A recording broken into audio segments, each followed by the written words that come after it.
Now, you have to get the technology right. You have to be perfect in the technology, but that's the starting line. And many MSPs think that if they can deliver that, they've achieved their goal.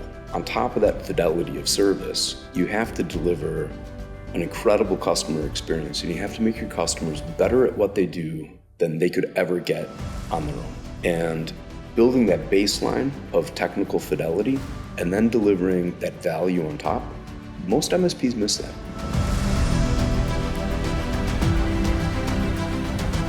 Hey guys, Damien Stevens, host of MSP Mindset.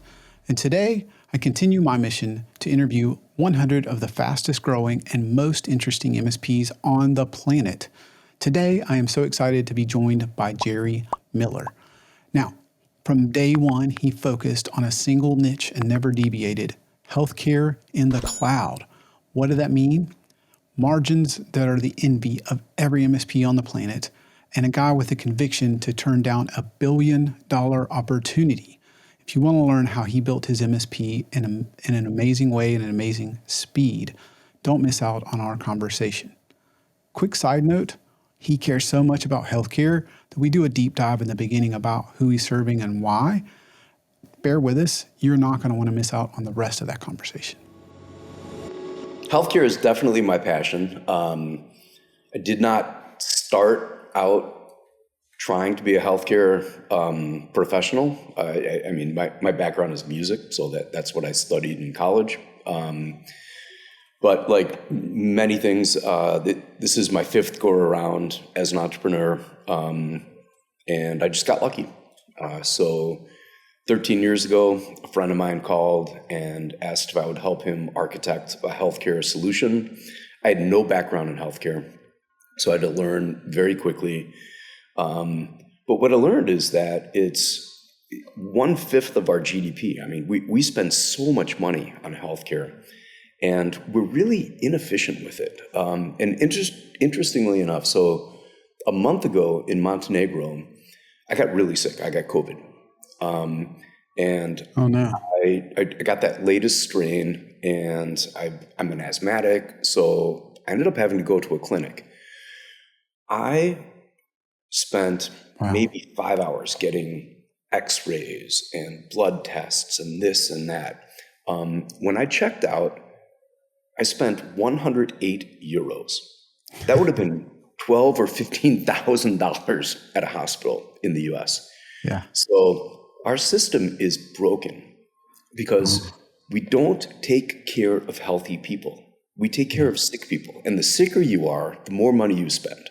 Yes. So I don't call it a healthcare system. I call it a sick care system. And what we should be doing is helping people stay healthy. We should be teaching people how to eat right, how to exercise their bodies and stay healthy. Yes. But we have a pharmaceutical industry and a healthcare industry that makes more money the sicker that we are.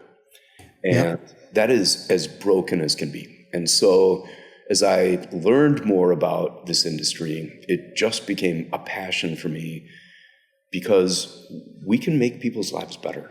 And, you know, every day, our company's motto is we want to make everybody in the world healthier through the work that we do. And we live that mission from the moment that we open our eyes in the morning until the moment that we crawl back into bed at night. Also, I think there's a lot just to unpack there to dig in on. One, I thought there was some unwritten rule. You can't criticize the same system you're serving, right?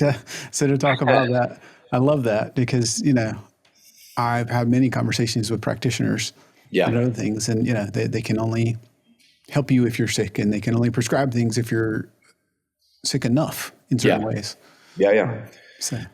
No, it's a good point. The frontline practitioners are always on the same page. It's the back office bureaucrats. It's the private equity companies that are buying up hospitals that are looking at the money piece. The doctors still want to make people better. And the implementation of electronic health record systems has made their lives more difficult. The implementation of more and more federal regulations have made their lives more difficult. But the practitioners want to help people get better. And so that's who we like to engage with on a day-to-day basis. So is it more what is the typical customer for you? Oh, it's across the board. So we serve providers, so generally larger hospital systems. We service payers like Blue Cross Blue Shield Association. We do a lot of work in health tech, so organizations that generally have SaaS-based solutions that they sell into the healthcare industry. We do a lot of work with federal and state and local governments. We did the pandemic response for the state of New York, so that was a great opportunity for us. So it's really across the board. This episode is brought to you by Servosity. I started Servosity because I was an MSP that lost data because I thought backup success meant I could recover. And boy, was I wrong. If you've ever been there or anywhere close, you know how much your stomach turns over the thought of not being able to recover any version of the data for your client. Now, naively, I set off to build a better mousetrap and build a better backup product until finally I realized it's all about the people and the process. So you have a choice to make. Do nothing and bury your head in the sand, or level up your processes. Now you can do that by either hiring Servosity, where we'll take all the workload of managing backups off of your plate and test your backups daily, weekly, monthly, and quarterly. Or you can keep the tech stack you have in place, your existing backup and DR provider, and steal my 18 years of knowledge and download that process and add that to your operational maturity today. What was it that drove you to start Cloudticity? Like I said, like everything that has happened in my life that has been good, it was an accident. I was bored. A friend of mine asked me to help him develop a healthcare solution. There was a healthcare mandate from the federal government called Meaningful Use 2 that required that healthcare delivery organizations build patient portals so that their patients could get online and access their health records. And there were some specific requirements around how patients had to interact with those patient portals. So there was a organization in Grand Rapids, Michigan, Spectrum Health. At the time, they were the 10th largest health system in the U.S. They had grown through acquisition. They owned 18 hospitals, and they had a disparate number of back-end healthcare systems that we had to integrate and deliver a healthcare patient portal. So he asked me to come lead that architectural effort. In 18 months, we delivered that portal. They spent maybe $6 million with us. But at the time, if you met certain criteria, the government was giving financial incentives. And so they made, in the first year, $36 million in financial incentives, and they did that for 3 years in a row. Wow. So for a $6 million investment, they made over $100 million in financial incentives. And so that both led me to understand the financial benefits of the healthcare industry, because that's where most of our money goes. But also the human benefit of what can happen when you focus on healthcare as a benefit to people. And so that drove me to really dive in and learn a lot, and then just become part of what we think at Cloudticity is the solution to healthcare problems. And what is that? You got to focus on the delivery of healthcare, and you've got to focus on doing it in a cost-efficient manner, and you've got to focus the healthcare providers on the people that need solutions, and you've got to focus on preventative health. And that's the biggest thing that we can do.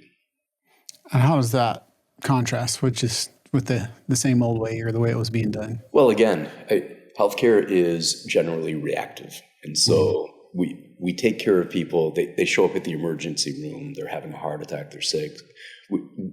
We don't spend enough time in this country focusing on preventative medicine. We don't spend enough time focusing on the right nutrition, the right ways to keep moving our bodies. And as a result, we're in a constant reactive mode. And that's why a fifth of our GDP is spent on reactive healthcare. And so at Cloudticity, we are on a tear to turn that around. And so many of our clients are preventative health organizations. We've got a client, CareDove, out of Canada, that is helping babies that are blind or deaf regain their sight, regain their hearing. So at the earliest stage of life, we're trying to help turn around some of the conditions which result in negative outcomes later in life. So we really love working with these preventative healthcare organizations. Got it. So you're not just working with the traditional hospital where you go into the ER. You're working with a ton of preventative care. Yeah.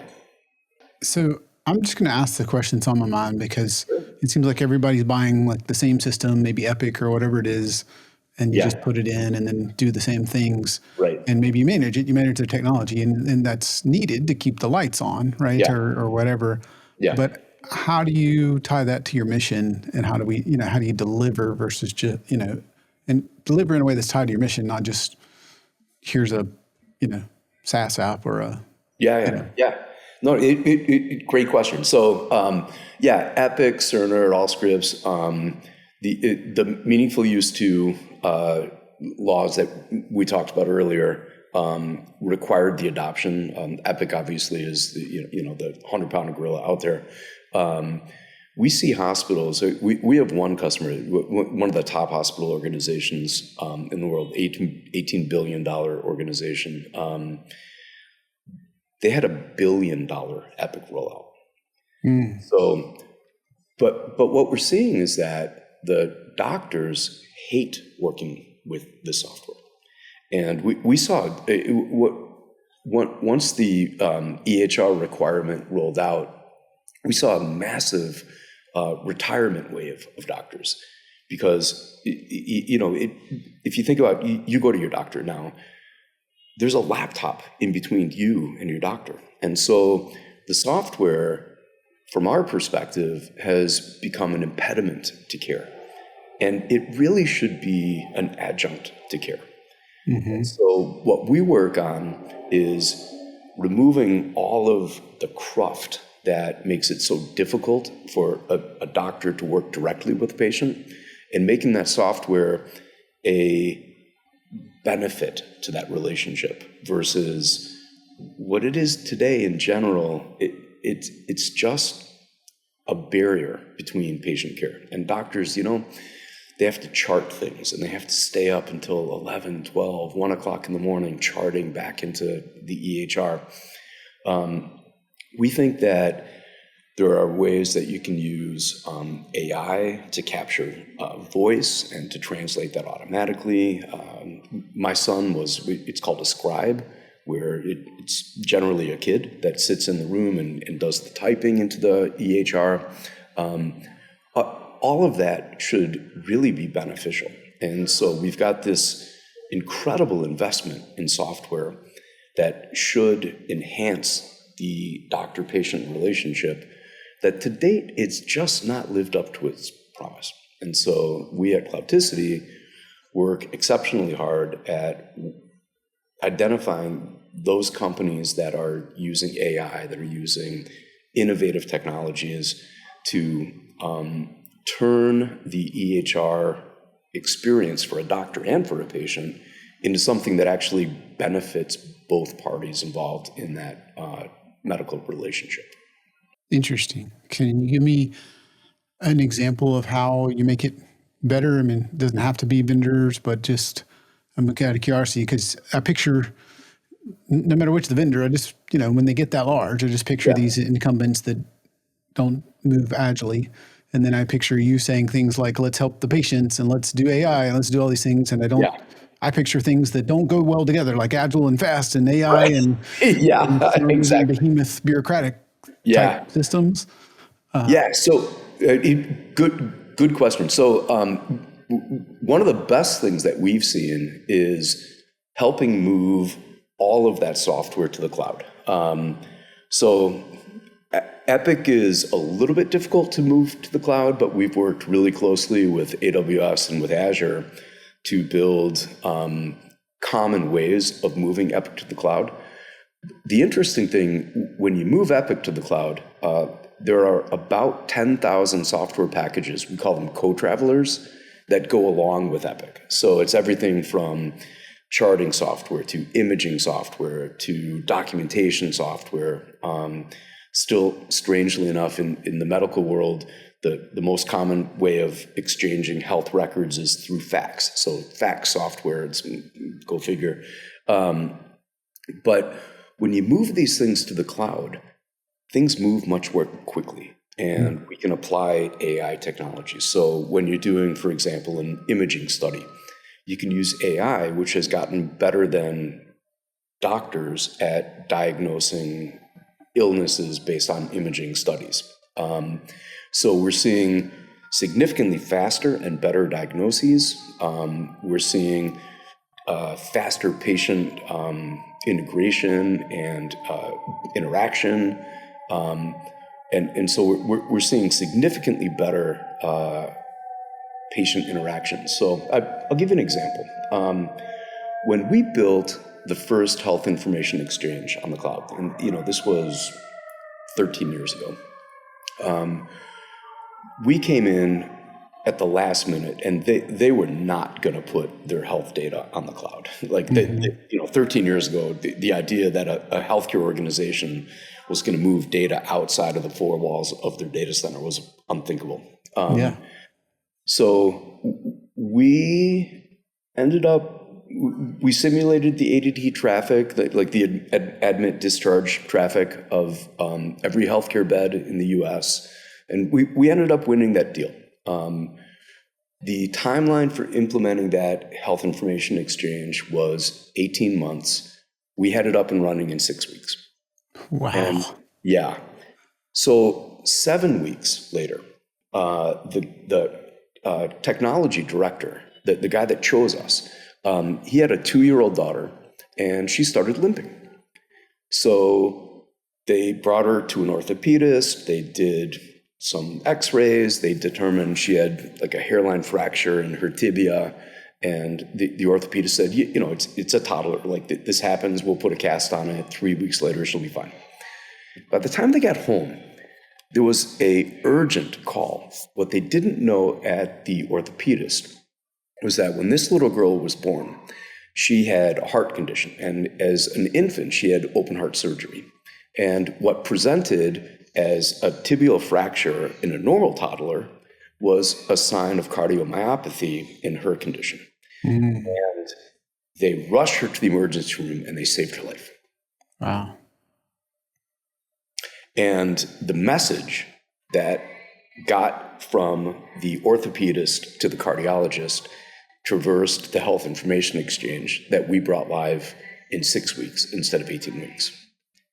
So I get a little teary-eyed when I talk about this, but when I talk about real people and real impact, there's a little girl alive today, and I know her name because of the work that my team does.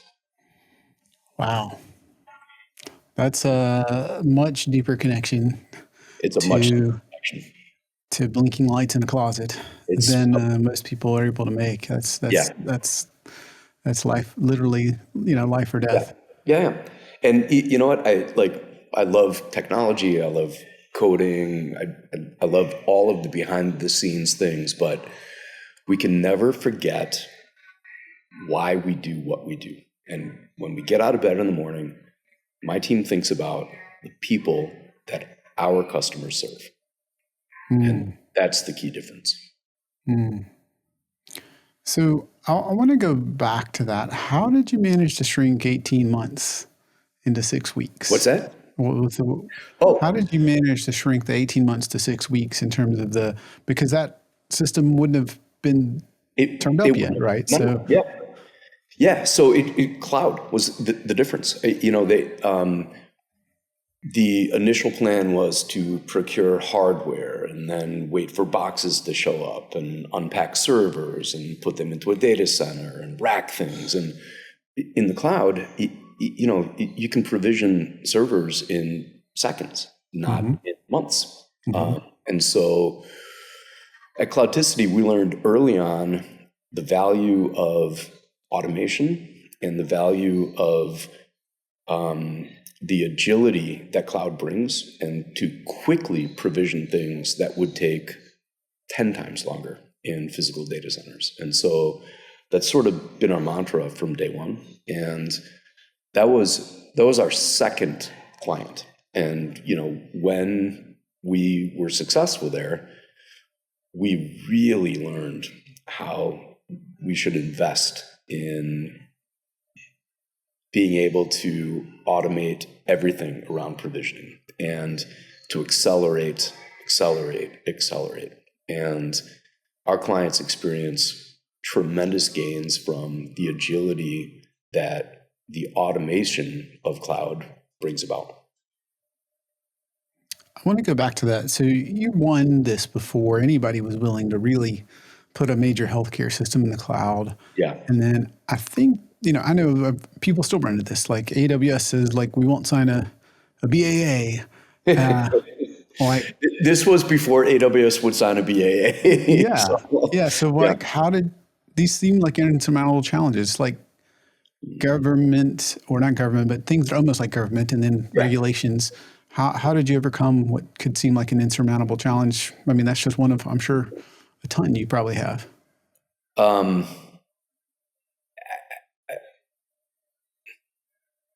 Honestly, it was probably like innocence and stupidity. Nobody was doing any of this, and so we didn't know anything at the time. And so we took a flyer with a couple of companies that, for whatever reason, said yes. What do you think it was that made them feel like you were the ones to go do this new thing, or you could deal with high tech or HIPAA or give the compliance? Because even if the IT is has a little more risk tolerance, I found that there's somebody in compliance or somewhere that's not going to go on that ride. Compliance officers were always our first conversation. So it was twofold. One was, the meaningful use 2 that was a big thing. And there was a lot of money in incentives. And so there was some degree of risk tolerance just to gain access to those dollars. And the second was, we were the first company that put anything HIPAA related on Amazon Web Services at the time. That was like the only viable cloud. So we got their attention, and they, some executives kind of partnered with us because the opportunity was so great.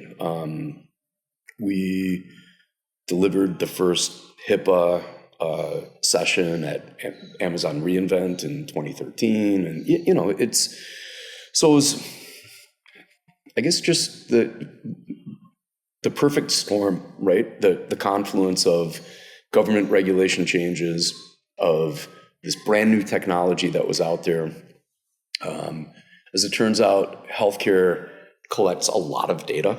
At the time, people were starting to wear Fitbits, which were producing data. EHRs were becoming a requirement. Data at the time was really expensive unless you looked at something like Amazon S3, and then it was like pretty cheap. It was just kind of a perfect storm. What about your team? I want to talk about the attitudes and appetite for risk is maybe the better way to say it. Like, how did your team, feel about, let's be the first, let's go do the thing that nobody's done. Let's figure out things that, you can't ask too many people how to do if you're the first one to do them. Yeah, it's a really good question. One of my favorite ones to field. So early on, we were, I think at the time, 4 people, and we were building some of the largest healthcare solutions on the cloud. How do you do that with 4 people? We worked really hard. Didn't sleep a whole lot. My hair used to be perfectly black. But early on, we kind of wondered, like we were doing really well, and we had hit on a solution that we couldn't quite identify what made us click in the right way. So we hired an outside consultant, and she interviewed us. She interviewed our partners, our customers, and she came back with 8 principles that made us really click. But the 2 that I want to talk about, in answer to your question, one is tenacity. We just don't quit. And we will take on the hardest challenges, but we know that it's going to require a tremendous level of effort because, like you said, there's no guidebook, right? There's no roadmap to do things that have never been done. Yep. The other one that I didn't quite understand initially was courage. And over time, what I found is that courage is kind of the flip side to the coin of tenacity. Because to go down a path that nobody has taken before, to commit to something that has such gravity in terms of human lives, requires a tremendous amount of courage, because what we do day in and day out impacts people. And if we fail, the human toll can be significant. So between tenacity and courage and just building a team of people that live and breathe that day in and day out, that's our secret sauce. And you know what? We've had some pretty big competitors that we've gone against. We win day in and day out. We're a small team. We go against big companies. But it's that tenacity and that courage that sets our team apart. I love that. Speaking of courage, let's that original one. Everybody else is saying it's 18 months to roll it out. You guys did it in 6 weeks. Yeah. I'm curious, did you tell them it'd be 18 months? Did you tell them it'd be 12 weeks and do it in 6? Or did you tell them like, I think we can pull this off in 6 or 7 weeks? And honestly, I don't remember. I knew it would be like very, very quick. Like I said, we had built that prototype overnight that simulated the ADT traffic from every hospital bed in the US. I knew it was going to be much faster than 18 months. We weren't project planners at the time, so I didn't have like a Gantt chart that showed what that was going to look like. I just knew it was going to be fast. I was just curious if you recall, like in the proposal, was key to winning that deal, we're going to shorten the implementation cycle greatly. Oh, for sure. Yeah, for sure.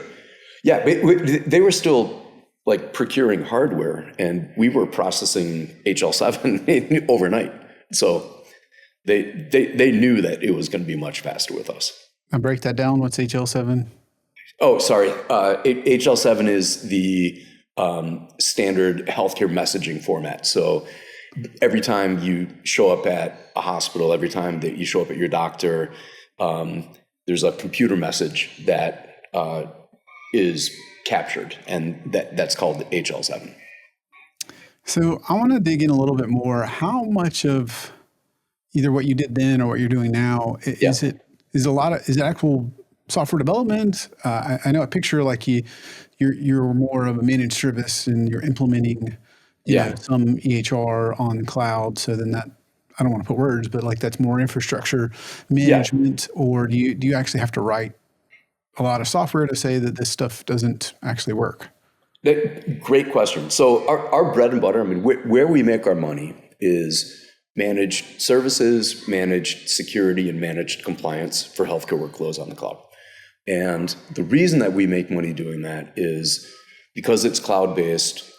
With our Cloudticity Oxygen platform, we've automated the vast majority of what most of our competitors have to use people to do.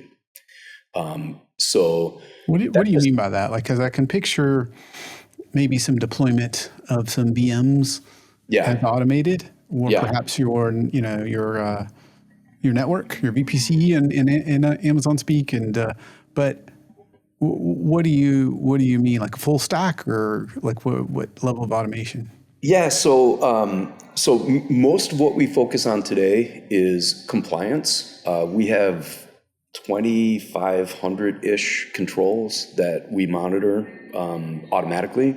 Wow. The vast majority, when we see something that we don't like, we will auto-remediate it. We tie all of that back to the high trust CSF framework. Much of what most healthcare organizations struggle with from a compliance standpoint, we just execute through automation. And that's, like I said, 13 years of software development. So we use external tools. We use a tremendous, hundreds of thousands of lines of code that we've developed. We pull a tremendous amount of information from AWS, from Azure, from Google Cloud, from the tools like CloudWatch, and the monitoring tools that they provide. We use external tools like Prisma Cloud, like CrowdStrike. So we're pulling a tremendous amount of information into a gigantic data lake in real time. And then we've got a rules engine that operates against that in real time and identifies problems that are about to happen, and then we prevent them from happening. See, I think, help me if I get this right. Sure. The three things are mostly managed services, managed security, and managed compliance. Yeah. And if I'm understanding you, you're delivering those things, which is amazing. Yeah. But it sounds like you are managing it. Don't get me wrong. I don't want to take that away. Yeah. But one of your superpowers, it sounds like, because everybody knows that you could automate cloud. And it seems like everybody starts with some PowerShell scripts or something, automate a few actions. But that's a long way from where, you guys are. So no, we've really kind of honed that in, and our software stack is really good at that. But then to get back to your original question, so that's where we make our bread and butter money. But we do have a professional services team, and that's kind of the fun stuff. When clients come to us and they say, okay, we need help building a solution that you're eventually going to manage. Can you help us kind of figure out how to best leverage the cloud? That's where the fun comes in. And so the ProServe team, it's a much smaller part of our business, but it's the one that I think is more impactful on the healthcare industry. Right. So then whatever they need these things connected, or to do something it didn't do, or something like that. That's when you bring in professional services. Yeah, exactly. I love that. So I want to put words in your mouth. I'm curious, Gerry, but as I hear this, I mean, it sounds like you're an MSP, but the opportunity to automate a lot of those things would be possible or unlikely if you're still racking things in a data center. So it sounds like you are an MSP delivering managed compliance, managed security, and managed services. Yeah. But you've got this superpower of, software development, where you built the remediation and the monitoring and all the other things to allow what would probably take a lot more heads. Yeah. Oh, yeah. Yeah. One of our bigger investments is in our software development team. And we put our money there instead of putting our money in people that are doing sort of that day-to-day management. The average MSP runs maybe 35% gross margin. Mm-hmm. We're 70+% gross margin. Yeah, that's a software company, not an MSP margin. Exactly, right. That's a SaaS type margin. Yeah, exactly. Yeah. Okay.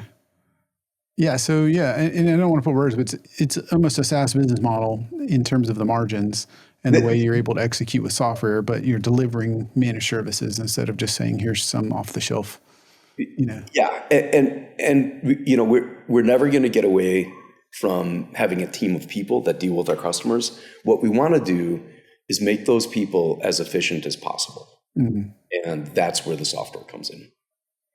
So tell me about your team of people. Are they all in one office? Oh no, we've never had an office. Like I said, I just came back from 2 months in Europe. I like to travel, so I built a company that allows location independence. So I'm as likely And to that be was on. before it was cool. Oh, Yeah. long, no, 13 years ago. Yeah. I'm as likely to be on a beach in Thailand as I am in my condo in Seattle. And I want my people to do the same thing. I want people to have location independence and freedom, to travel, to work their own schedule. We've never had a vacation policy. We have a policy of do the right thing for the company, do the right thing for your teammates, for your customers, and for your life. And that's been our goal from day one. And that's both for myself, for my family, and for the 30 plus people that I employ. That is another thing very different from the typical MSP. There's definitely some, but Yeah. so is this you hire nationally, or what area do you Yeah. look Yeah. to hire a team?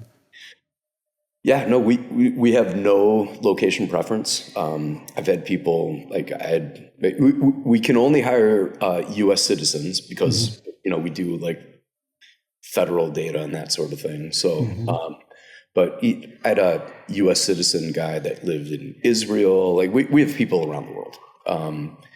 I spend several months in Europe. I've had guys that like took their family to Greece for a couple of months. Like wherever you want to be, as long as you're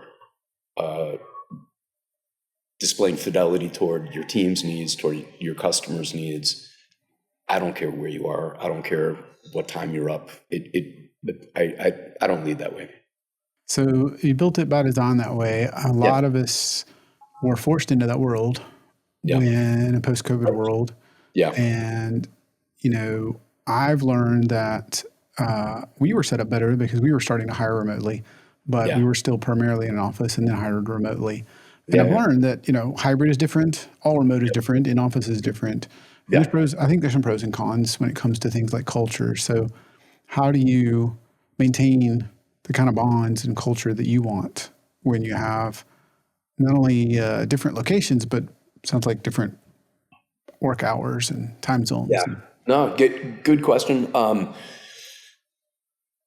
A lot of Zoom. Yeah. So it was interesting. One of my earlier employees said, he said, when I worked in an office, I never communicated with my coworkers as much as I do here. So we have a culture of communication. We are always online with each other. We're always talking, always sharing information. So that's key. And we do regular offsites. Like we get people together on a fairly regular basis. It's a big investment. An offsite might cost us $80,000, $100,000. But it is good to get people together in person. But it's not necessary to do that on a daily basis for us. Do you have a preference on how often you like to do offsites? We used to do it semi-annually. At this point, it's the logistics of getting 30 people together. We do it at least annually. So we got together most recently in San Antonio, Texas, which was great. Nice. And then we have like our leadership team gets together quarterly. Various teams get together more regularly, but we get the whole company together on an annual basis, and we spend a lot of attention toward making it a very productive agenda But also, we do fun stuff like scavenger hunts and, escape rooms and, just to make sure that we like each other and, the team likes each other. We're a fun team. We're a friendly team, and we're a highly effective and efficient team. Yeah. I think it's easy to forget being remote doesn't mean you can't ever see each other. No, right, of course. Yeah. And build those bonds. That you see each other in real life. Yeah. What else do you think is important? I know you talk about culture and it starts at the top. What else do you think is important from a leadership and a culture perspective? Passion for our cause, right? So, like I said, our vision at Cloudticity is we want to help make every person on earth healthier through the work that we do. And so really rallying around that cause is critical. A lot of diversity. We have so many different ages and colors and preferences at our table. And so having all of those voices is critical. But to weave together so many different types of people, you need a common cause and you need a common set of principles. And so we rally around the 8 principles of our culture that's never changed from our 3rd year, 4th year in business. And kind of sticking to our swim lane. We do one thing. We do healthcare on the cloud. And we're really good at cloud. So we've had so many opportunities. We were offered a $1 billion deal to move into the energy field. Wow. And we said no. $1 billion with a B. That was a big deal. That was a big deal. But that's not what we do. And so just sticking to what we do and rallying around that cause is, I think, one of the keys to why we've been successful at what we do. I love that. There's so many MSPs that, not all, but a lot have figured out you need to niche. And we haven't really brought that up, but from day one, you were already highly, not only healthcare, but healthcare in the cloud. A different take on it.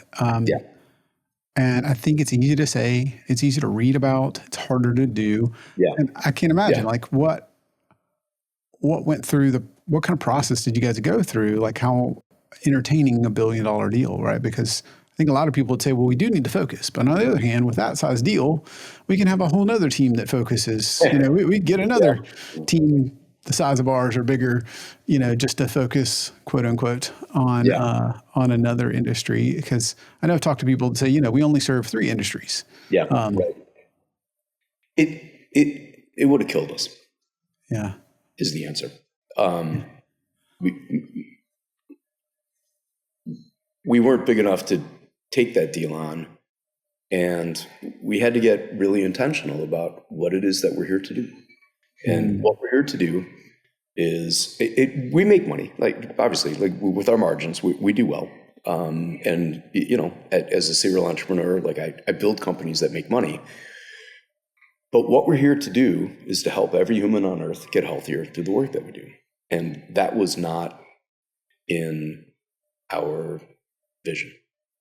And we have to be very intentional about why we're here and what we're here to do. And we try not to forget that every day that we get out of bed. This isn't your first rodeo. It's not your first exit even.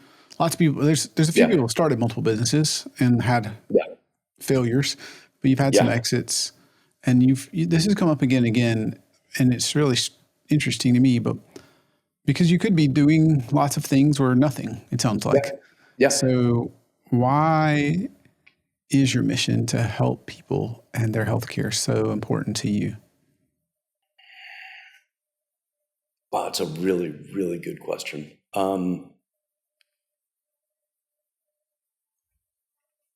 Yeah, I keep trying to retire, but I just can't.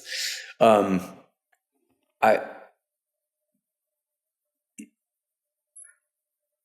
I was born with certain gifts that I can't take credit for, right? Was born with motivation and intelligence, and that's not something that I did. That's something that was gifted to me, and I feel an obligation to do something with that, right? There's this incredible world of people that need what I can build a team to give them, and I have to do it.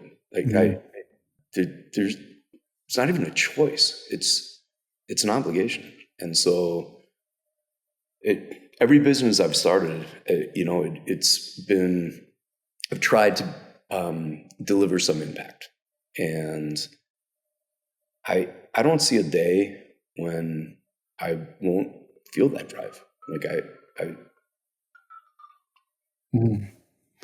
Is there some part of your journey that led you to say, I want to help people in healthcare, or maybe help people be more proactive? Did you have a part of your journey where you said, I need to be, not just reactive in sick care?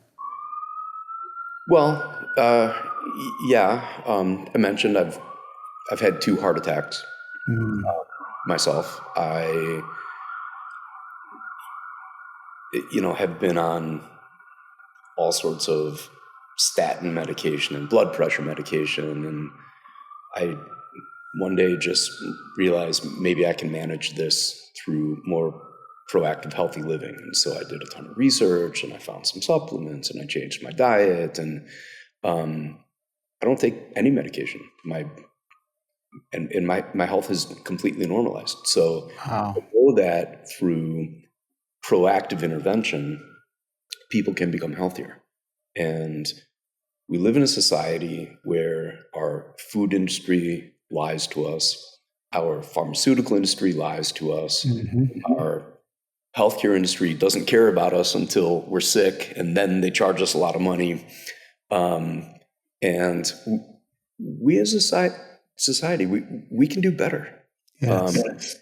And through personal experience, I've learned this. And what would be the worth of my life if I didn't share that with the world at large? What would be my value on walking this planet if, after so much research and self-intervention, I don't help other people?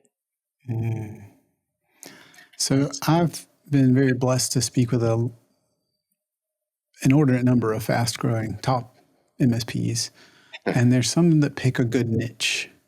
But what struck Yeah. me is you didn't pick a niche; you are the niche. The niche picked me. Yeah. I didn't set out to do this. I fell into it, and it enveloped me, and it's become my life.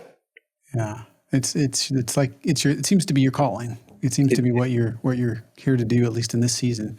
Yeah. And I love that because there's a big difference in commitment Yeah. versus, there was 3 niches that were attractive and, economically viable, and I picked this one. Yeah. I love that. Is there any starting points for folks listening that on your journey of diet, on your journey of supplements, on your journey of exercise, on your anywhere in your journey, because you went from pretty unhealthy to being Yeah. off all those medications? Sounds like you're significantly healthier. I know I've been Yeah. on my own journey, and I don't claim to be an expert, but I'm curious if there's anything that, as folks are listening, you think would, this might be interesting to start you. Look at this or try this. Be intentional. Like personally, I know the joke is, how do you find the vegan in the room? Don't worry, they'll find you. But I don't eat meat. I think that plant-based diet is healthier. My wife is in the office, but normally I have a treadmill at my desk, so I walk maybe 10 to 15 miles a day. I don't drive. I walk everywhere. We live downtown Seattle. Just be intentional about health in your life. Balance work, value your family. I have 4 kids and just love your time with them. That none of us will be here forever. But while we're here, what we can contribute to the greater good, I think, is the most important thing that we can focus on. I want to switch gears and ask you some questions. Yeah. And I would love to hear, what's been your biggest lesson in building this and running this? I think the biggest lesson is how lonely it can be at the top. Tell me more about that. I can relate, but yes, tell me more. Yeah. So, everybody wants to be the CEO. And for me, it's a very isolated role. Everybody looks to you to have all the answers. Like, honestly, on any given day, I'm just winging it. Yeah. And, I get it right more often than not. It's, lucky me. But I don't know the answers. But I have to present myself as if I know the answers. Like, you don't want to get on an airplane and have the pilot look all worried, right? You want to be confident. And people expect that of me. And there's really nobody to go to when you feel scared. And so just learning to deal with that sort of uncertainty and loneliness has been the most unexpected part of this journey for me. I appreciate that. It can be very lonely in my experience. Yeah. Yeah, and I won't speak for you, but at least when I've done things that were unconventional, unorthodox, first time, it feels like there's even less people to talk to. Right? If you're building the same, dry cleaning business or something, there's lots of people that have done that before. Yeah. And at the same time, I wouldn't give this up for anything in the world. The privilege and the thrill of leading this journey that's the thrill of a lifetime. And I wouldn't do it any other way. Well, on that note, I'm sure there's been some downs along with those ups. What's one thing you'd share with us that if you could, you'd do over or differently?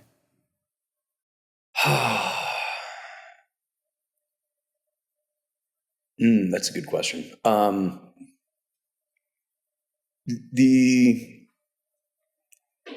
The hardest part of my job from my very first time that I hired a person is recognizing when a person is not the right part of your team and parting ways efficiently. I remember my second company, I think I was 21 years old, and we had hired a guy that it turned out he wasn't the right person. I'm 21. The guy was my dad's age. He had teenage kids, and we knew we had to let him go. And I delayed and I delayed, and I remember the day that we had to let him go. I sat down with him and I had to run out of the room and vomit. I was so sad because all I could think about was the guy going home to his family and saying that he had just lost his job. And to this day, when I have to part ways with somebody, it's no easier than that first time. Mm-hmm. But balancing that against the other 30 plus people in the company that might be impacted by the wrong person on the team, that's the hardest part about my job, is when you just make the wrong choice, or the company changes and somebody who was right at one time is no longer right based on the new trajectory. That is just the worst part about my job. And that's the part that I am still to this day not very good at. I appreciate the candor. I want to ask about talent. It seems like you built probably an amazing, what I would call somewhat unconventional team. Yeah. You've assembled, quite a bunch of interesting folks. What is the other thing is, if people ever do to go remote, then they go, well, I had this little pool in my city to now I have the entire nation, which can be a blessing or a curse depending on how you view that. So you can hire anywhere, right? So Anywhere. what's your process or how do you approach hiring? We have a full-time recruiter, Krista McRae is her name. Wow. She is a magician. Full-time recruiter at your size. Oh, yeah, and she's been with us for quite some time. Yeah, she was an earlier hire for us because we knew that we would have to staff up. She is, I don't know how she does it. She waves her magic wand and people just flock to our open positions. We have a brand. People want to work for us. But how Krista finds the people that she brings on, and we have really, really, really good people. Like there's no weak spot on our team. So that's been one of the greatest investments that we've made, and she is one of the most valuable members of our team. What size were you guys when you hired somebody like her? I think she might have been our 15th employee, maybe. Wow, that's super early. Yeah. Compared to most. I'm not saying it's wrong. That's amazing. We knew we needed it. We knew that we were going to grow. Like I said, our headcount doesn't scale linearly with our revenue because of the software investment, but we do need to grow. And when we grow, we need top-notch talent. Like we're not going to settle for B players. And she does nothing but find A+ players. I don't know how she does it, but she's been one of the greatest investments that we've ever made. Why is it so important to you to bring in a full-time recruiter? A lot of people still don't have a full-time recruiter at 100+ employees. Why was it so important to have a full-time recruiter so early to you? Because we make such judicious investments in our team. Everyone counts. And we needed to make sure that we, like I said, nothing but A+. And so we knew early on that was a key player if we were going to continue to grow effectively, especially as a remote team. Even pre-COVID, the culture that we've developed is so critical. And the way that we work together and communicate together is so critical. We couldn't afford to make any wrong moves. And Krista has been one of the key players in helping us build this team. I love that. I love how intentional you were from very early on. What's a common myth about running an MSP that you'd love to dispel? It's not all about the technology. Now, you have to get the technology right.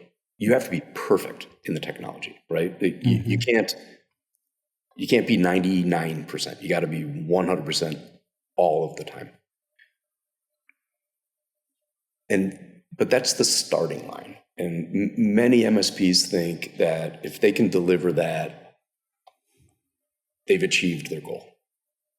What you need to deliver is on top of that fidelity of service, you have to deliver an incredible customer experience, and you have to make your customers better at what they do than they could ever get on their own. Mm-hmm. And so building that baseline of technical fidelity and then delivering that value on top, most MSPs miss that. And, we at Cloudticity, we're super proud that that's always been how we've approached the business. We have always partnered with our customers to make them better than they could be on their own. And we have customers that have been with us for more than a decade. And we had one customer that when we acquired them, they were $5,000 a month. They grew to $500,000 a month. Wow. A customer that went from $30,000 to $500,000, $600,000 a month. So we grow together, and we do that, and they stay with us because we're not just providing technology services. We are their partner day in and day out. And I think a lot of MSPs, they go to a RACI matrix. They say, these are the services we deliver, and here are our SLAs, all of what you have to do. But you got to know your customer, and you've got to truly care about your customers and become their confidants and their friends. And that's something I think is missing in general in the industry. And I think it's something that our team here at Cloudticity gets right. I love that. You got to really know them. Yeah, absolutely. Yeah, we have team meetings. One of our favorite things is we have a position called the Cloud Value Architect that is designed to deliver cloud value. They have to deliver a presentation about what their customer does. And so it's not just they have this many servers or this many EC2 instances or EKS, whatever. They talk about the value that their customer delivers to the industry. They save children's sight, they save cancer patients, and so that's where we focus. And I think a lot of MSPs they're not that day-to-day invested in what their customers do. Some of you listening, you challenge right there. Yeah. What's something with all the change, with all the things going on? What's something that you're looking forward to?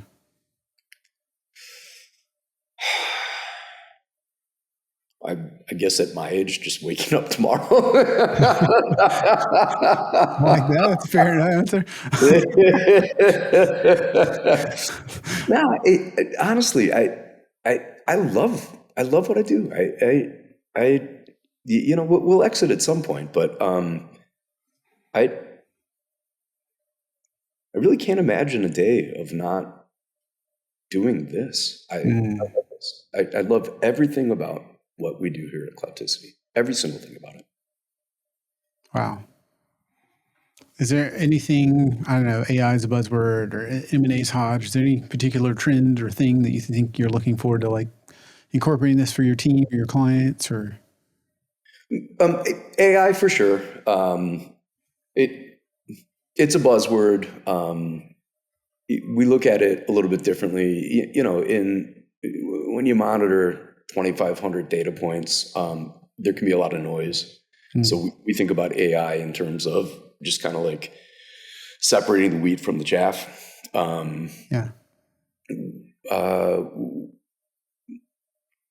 It'll sort itself out. We use AI a lot in marketing, writing, that sort of thing.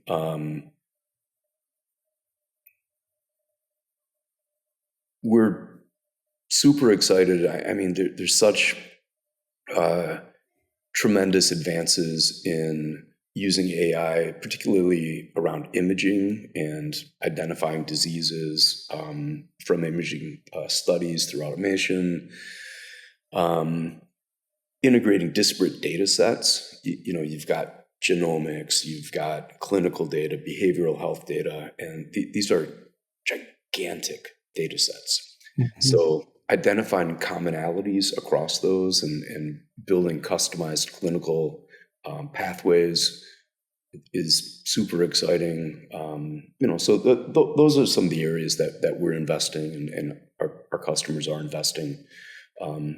It's really about integrating and managing gigantic data sets, gigantic numbers of clinical alerts, of behavioral alerts, of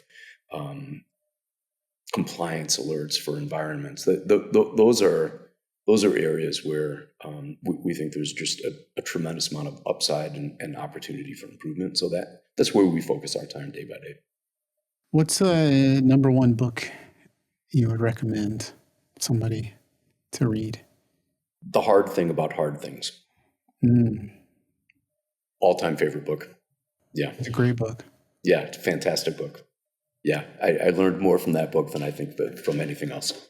Yeah, that is a great book. Definitely great read. I recommend it as well. Yeah, yep. Well, for everybody that's listening, Gerry, and if it's all right with you, could they reach out to you? If so, how do they find you online or connect with you? Oh, absolutely. That would be my pleasure. It's Gerry, Gerry, at cloudticity.com. And email me anytime. Awesome. I always like to develop new relationships. Yeah, make sure to take Gerry up on that offer. Gerry with a G, and Cloudticity. I loved our conversation today. I learned a ton. This was a true blessing, and thank you for being on MSP Mindset. It's my pleasure. Thank you so much.